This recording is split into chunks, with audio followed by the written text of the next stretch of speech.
Eyewitnesses in Gaza tell CBS News Israeli forces are pushing deeper into Gaza's southern city of Rafah. Israel's national security advisor said today that military operations in Gaza will last at least through the end of this year. That news comes after an Israeli strike in Rafah over the weekend killed dozens of Palestinians, many of them women and children. CBS News foreign correspondent Imtiaz Tyab has more from Jerusalem. Well, Sunday's attack on the displacement camp triggered global outrage with those horrifying scenes of bodies burned and mutilated beyond recognition. Now, the scale of the devastation caused by the Israeli airstrike also raised questions about the type of weapons used. Images gathered from the blast site show the remains of what three independent weapons experts told CBS News is an American-made GBU-39 warhead with a payload of 17 kilos. All three agreed the distinctive shape of the GBU-39, especially its tail, helped them identify the remains, and that the clearly identifiable serial number or cage code on the specific munition traced it to a California-based weapons manufacturer. Now, Israeli military spokesman Rear Admiral Daniel Hagari said the strike targeted two senior Hamas commanders and confirmed that two munitions with small warheads also weighing 17 kilos were used in the strike. Now, Secretary of State Antony Blinken said Israel was investigating the case, saying that absent a complete investigation, the U.S. cannot verify whether the small diameter weapons were used in the strike. And this is as eyewitnesses tell CBS News Israel is now widening its offensive in Rafah after tanks moved into the heart of the city for the first time following the displacement of over 1 million Palestinians from there in the last few weeks, many to an unknown fate. Major. Imtiaz Tyab, thank you. Margaret Brennan joins me here on the set. She is, of course, CBS News' chief foreign affairs correspondent and the moderator of Face the Nation. Margaret, isn't it true that in most instances, if there is a Israeli military activity anywhere, U.S. weapons are probably more likely than not to be involved? Yes. The United States is That's the largest weapons supplier. Israel does have a pretty robust domestic manufacturing capability. In fact, the United States has an unusual arrangement, really helps directly invest in it, unlike any other country. But the United States is the chief weapons provider. Absolutely. And in this context, viewed politically, the confirmation that U.S. weapons were involved in this particularly horrific incident, does that enlarge the scope of political problems for the Biden White House as it tries to deal with this ongoing conflict and all of the strategic dilemmas it presents for Israel and the United States? Well, you know, reporters are trying to pin down exactly what was used and what happened because the story has changed a few times. If you remember yesterday from the White House podium, John Kirby said that according to Israel's claims, it was a secondary explosion, not the strike that caused the fire. Hagari, who was addressed there by Imtiaz, has also said they're investigating what happened with the fire that caused the civilian casualties. So they're trying to separate out the munition from the incident and suggesting that perhaps there was a secondary cause for it. But the bottom line here is that you're right. You know, the United States is the largest weapons provider here.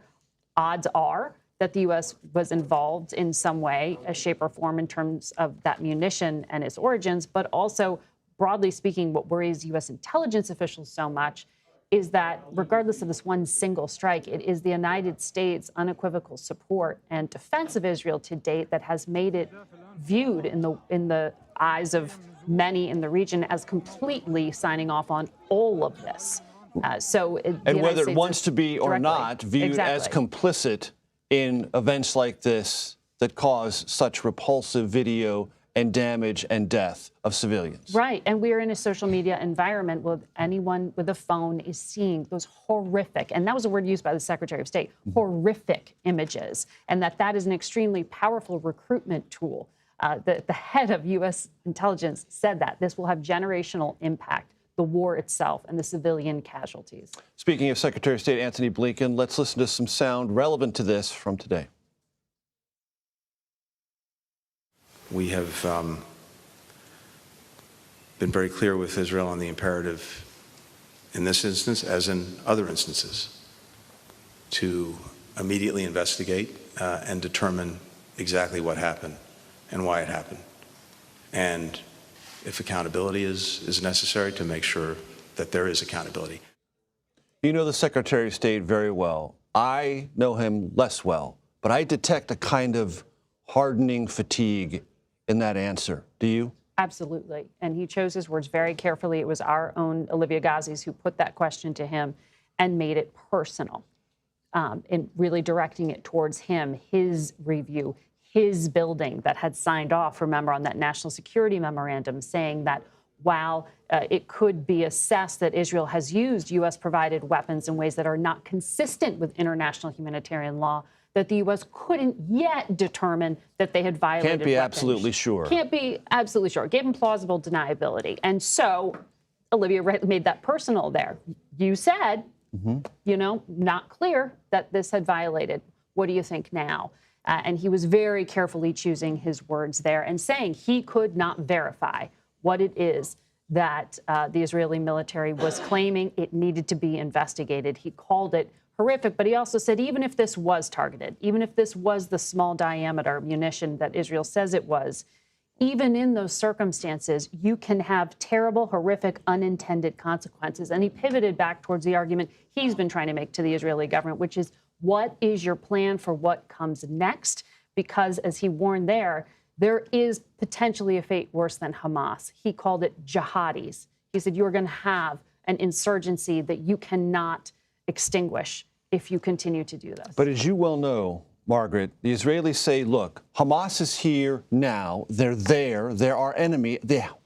Our strategic imperative is to not deplete or reduce their capabilities, but to eradicate their capabilities. And the only way to do that is to accept a certain amount of civilian casualties because Hamas embeds itself among Palestinian civilians. That is their argument.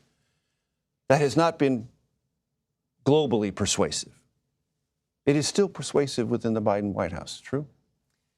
It is to a certain extent, but even the Secretary of Defense has said you only defeat a bad idea with a better one. And that is why, Mr. Netanyahu, tell me how the story ends. Where does this go? What is next? The United States continues to present, the Biden administration continues to present the Netanyahu government with suggestions as to how to extract itself, not just how to carry out an operation in Rafah, but who's going to operate this gate?